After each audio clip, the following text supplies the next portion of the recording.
Meanwhile, National Security Advisor Jake Sullivan is meeting with Chinese officials today to discuss the conflict in Ukraine. U.S. officials tell CBS News that Moscow has now asked Beijing for military equipment, but China is denying those reports. Ukrainian leaders say they have destroyed nearly 1,600 Russian vehicles, a number CBS News cannot confirm.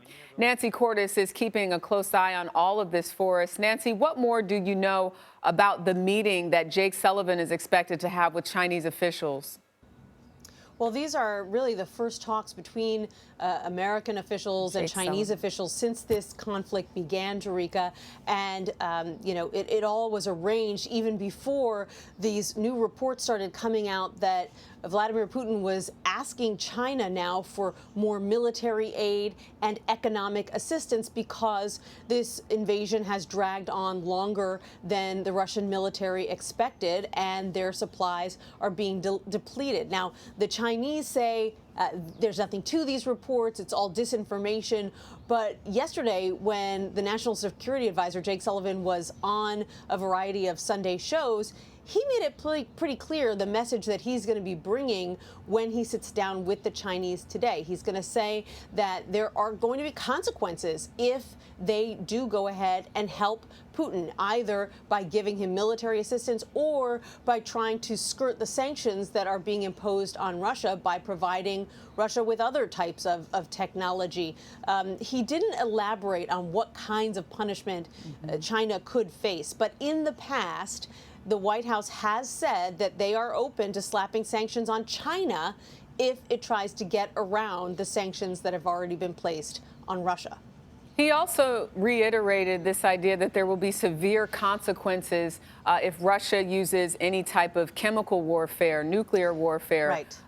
And that's something that concerns a lot of people. How prepared is the United States for that possibility?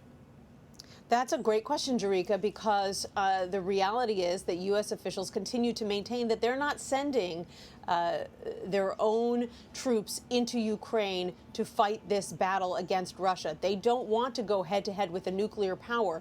So the question is, how are they prepared to respond if Russia does use chemical or biological agents, as U.S. officials are now openly warning they believe Vladimir Putin is preparing to do.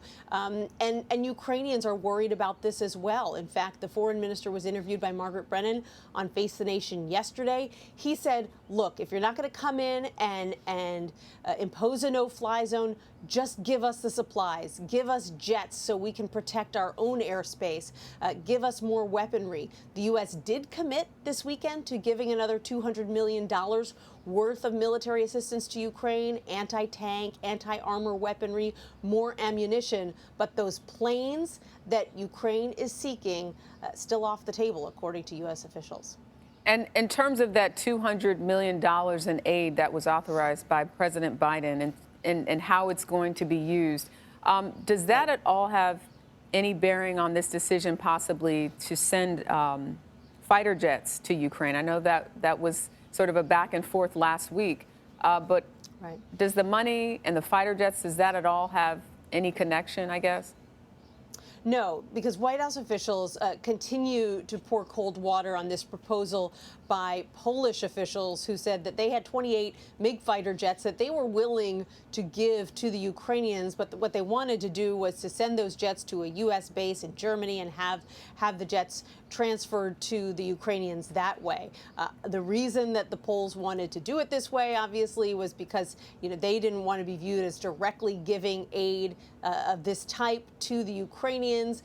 They themselves did not want to come into conflict with the Russians, but that would have put the U.S. in a similar position. And so U.S. officials said no, they weren't in favor of that. Initially, they had kind of said they were open to Polish jets going to Ukraine, but they didn't like the way that this deal was set up, and so they basically reneged on it, and that has kind of left the Ukrainians a little miffed, and no one really knows what the fate of those 28 planes are right now. If the Poles will figure out some other way around it, U.S. officials trying to put a positive spin on this by saying, we actually think that the Ukrainians are doing pretty well with the military equipment that they have, with the jets that they have, and we'll support them in other ways. And we know that GOP and Democratic lawmakers are calling for the president to send those fighter jets. So we'll see if there's any change in position. But right now, it doesn't sound like it. Nancy Cordes, thank you.